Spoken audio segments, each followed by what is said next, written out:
Presiden Prabowo Subianto bertemu Presiden ke-7 Republik Indonesia Joko Widodo pada Sabtu sore. Ada apa sebenarnya di balik pertemuan ini? Kita bahas bersama Direktur Eksekutif Parameter Politik Adi Prayitno yang sudah hadir di studio. Selamat malam, Mas Adi. Selamat malam, Adi. Lagi-lagi ketemu. Kayaknya udah nggak kehitung semenjak Pak Prabowo dilantik. Bertemu lagi dengan Pak Jokowi, bertemu lagi. Sekarang yang terakhir ini bertemu lagi di rumah kediamannya di Kertanegara. Menyeratkan apa pertemuan kali ini menurut Mas Adi?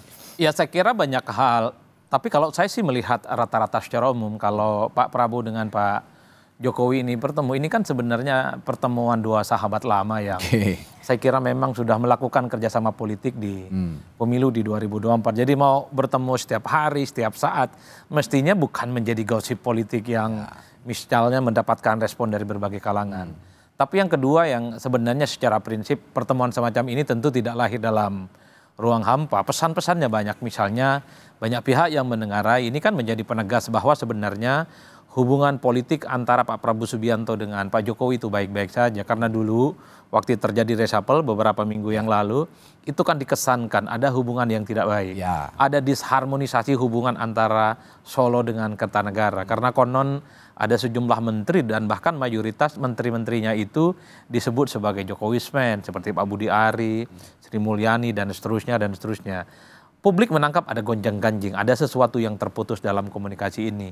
Tapi pertemuan kemarin tanggal 4 ya bulan Oktober, hari Sabtu ini kan mempertebal bahwa sebenarnya kedua tokoh ini melampaui hubungan-hubungan yang disebut dengan gonjang-ganjing terkait dengan reshuffle kabinet yang kemarin ya. Nah yang ketiga, tentu publik juga menerka ini pasti ada sesuatu yang dibicarakan secara spesifik dan pembicaranya itu tentu tidak bisa lewat telepon, tidak bisa lewat Zoom dan tentu saja banyak sekali off the record-nya yang tidak diketahui oleh publik. Nah, soal apa materi pembicaraannya tadi Pak Pras mengatakan ya ada sesuatu tentang kebangsaan.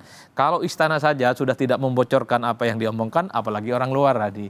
Paling cuma nebak-nebak, oh ini paling bicara tentang situasi dan kondisi hari ini yang terus berkembang ya, ada demonstrasi, ada protes, situasi ekonomi, soal itu yang menarik. Soal apa namanya terkait dengan supremasi hukum dan seterusnya. Itu yang menarik tadi. Anda langsung singgung. Ini setelah ya mohon maaf bukannya mengulik-ngulik lagi kemarin peristiwa kelam ya di bulan Agustus, seperti ini yang pertama kali mereka bertemu kembali Pak Jokowi dengan Pak Prabowo untuk apa ya? Sepertinya juga menetralisir lah suasana yang kemarin ini penuh spekulasi pada saat demonstrasi kemarin. Tapi yang ingin saya tanyakan sebenarnya apa sih implikasi pertemuan ini terhadap kontinuitas kebijakannya pemerintahannya Pak Jokowi, legasinya Pak Jokowi di era Pak Prabowo sekarang?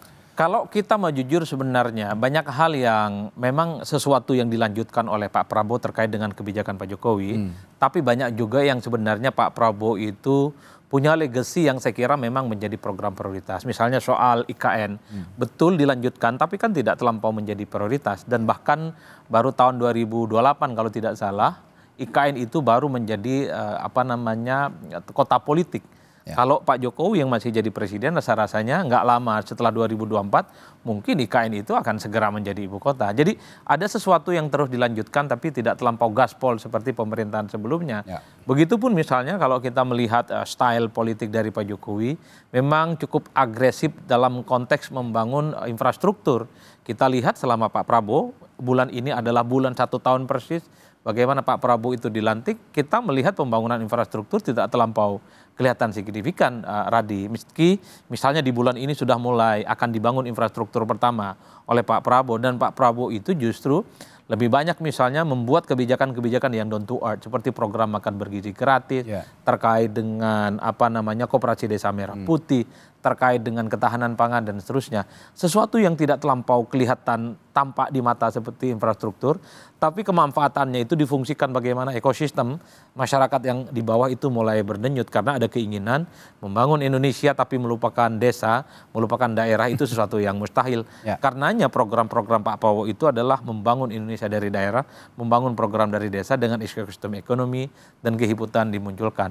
Tapi bagi saya sebenarnya secara prinsip implikasi nyata dalam pertemuan-pertemuan semacam ini menegaskan bahwa apapun keputusan politik yang dibuat oleh presiden hari ini bahwa itu adalah keputusan hak prerogatif dan ya mantan-mantan presiden yang sebelumnya paling mungkin ya ada pendapat, ada feedback, ada saran yang kemudian bisa dipertukarkan kira-kira apa yang terbaik untuk kepentingan bangsa dan negara.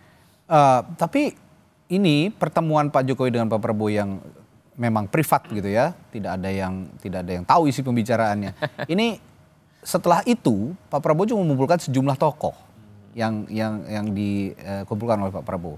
Ada relevansinya nggak kira-kira dengan pertemuan yang sebelumnya dilakukan dengan Pak Jokowi? Ya pasti ada relevansinya. Sepertinya memang pemerintahan hari ini mencoba untuk mendapatkan begitu banyak spotlight, semacam insight.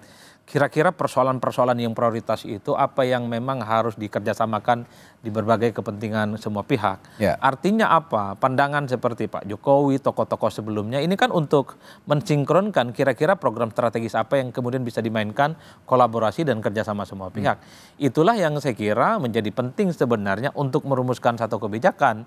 Karena kalau kita melihat rata-rata secara umum, mazhab politik pemerintahan hari ini adalah mazhab politik yang begitu banyak mengakomodasi pendapat, keinginan, dan masukan dari berbagai kalangan. Saya menduga, Radi, setelah ada pertemuan dengan Pak Jokowi, ada tokoh-tokoh yang juga diundang ke kediamannya Pak Prabowo Subianto tentu untuk mendiskusikan kira-kira substansi apa yang bisa di follow up dan kemudian bisa dieksekusi tentu untuk kebaikan-kebaikan Indonesia di masa yang akan datang. Mungkin terkait dengan ekonomi, soal stabilitas politik, tentang demokrasi, termasuk juga soal good governance dan seterusnya dan seterusnya. Ini ada sedikit pertanyaan yang menyentil sebenarnya dari yang saya tangkap terutama di lini media sosial ya, yang saya akan juga berikan ruang klarifikasi lah lewat Mas Adi. Ini apa pertemuan dengan Pak Jokowi ini relatif lebih sering sepertinya, atau komunikasi yang dijalin dengan Pak Jokowi antara Pak Prabowo dengan Jokowi lebih sering sepertinya dibandingkan dengan wapresnya sendiri yang notabene itu adalah anaknya Pak Jokowi. Sebenarnya apa sih yang terjadi dengan komunikasi politik para pemimpin negara dengan mantan pemimpin negara dan juga wakil pemimpin negara ini? Enggak begini, Radi, memang netizen kita ini kan seolah-olah paling maha tahu lah. Kalau ada pertemuan Pak Jokowi dengan Pak Prabowo pasti ada sesuatu yang dibincangkan dan tentu saja tidak ada publik yang mampu mengekspos itu secara signifikan. Dan bahkan dulu kalau ada pertemuan Pak Jokowi dan Pak Prabowo ini pasti dia menyasar ke Teguh Umar. Ini hubungan dengan Teguh Umar tidak baik saja. Kan itu publik dan netizen ya. Tapi kalau Pak Prabowo Subianto sering bertemu dengan Wapres, bagi saya bukan menjadi berita, karena memang sudah menjadi satu paket dan bahkan bisa berkomunikasi kapanpun, bisa tiap hari dan bisa tiap saja. Meskipun tidak ada yang tampak di depan publik misalnya. Begitu. Pesannya adalah kalau kita mau mengikuti logikanya netizen, perlu juga sebenarnya ditampilkan antara pertemuan presiden dengan wakil presiden sebagai salah satu bentuk untuk tidak membanding-bandingkan, karena memang netizen ini sangat usil sih sebenarnya pertanyaan. Ini kalau lebih sering bertemu dengan mantan presiden sebelumnya dengan Wapres yang saat ini secara definitif menjadi pembantu presiden. Tapi overall yang saya ingin katakan adalah baik Wapres ataupun Pak Jokowi, saya kira pastinya punya intensitas komunikasi yang menurut saya juga intens ya bertemu dengan pemerintahan hari ini. Tapi bagi saya apapun pertemuannya yang paling penting adalah semua persoalan-persoalan kebangsaan kita selesailah, Radi. Mau bertemu tiap hari, mau tiap saat kan publik sebenarnya tidak terlampau ukur. Yang paling penting bisa Indonesia itu semakin mantap lah kira-kira begitu. Masalah-persoalan bangsa bisa terselesaikan. Nah kalau begitu dari pertemuan ini terakhir ya, dari pertemuan kemarin dilanjutkan dengan Pak Prabowo juga bertemu dengan para tokoh. Gitu. Kira-kira ada nggak implikasi yang immediate untuk publik yang bisa dirasakan dari pertemuan ini? Ada dampaknya kira-kira menurut Mas Adi? Kalau dampak secara immediate ya tidak bisa diukur. Karena kalau mau jujur sebenarnya pemerintahan hari ini adalah on the right track di semua bidang ya. Di bidang ekonomi, soal good governance, terkait dengan bagaimana ekosistem kehidupan yang ada di desa. Tapi yang paling penting, Radi, adalah bagaimana saya melihat pemerintah hari ini ingin membangun apapun itu bekerja sama dengan berbagai pihak. Makanya soliditas dan kerjasama, dan kita bisa cek semua partai politik, semua elemen, semua stakeholder di negara ini itu kan diajak kerjasama dan dirangkul.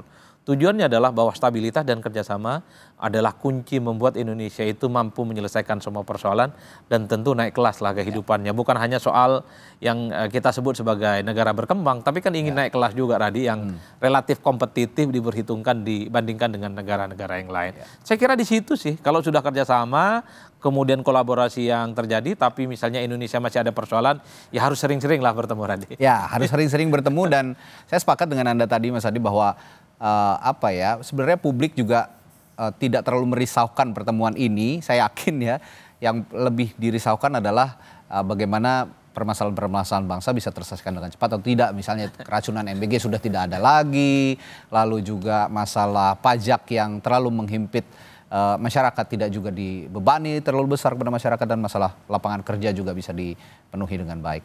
Terima kasih Mas Adi Praitno sudah berdiskusi di Sapa Indonesia Malam kali ini, dan kita akan bertemu lagi di lain waktu.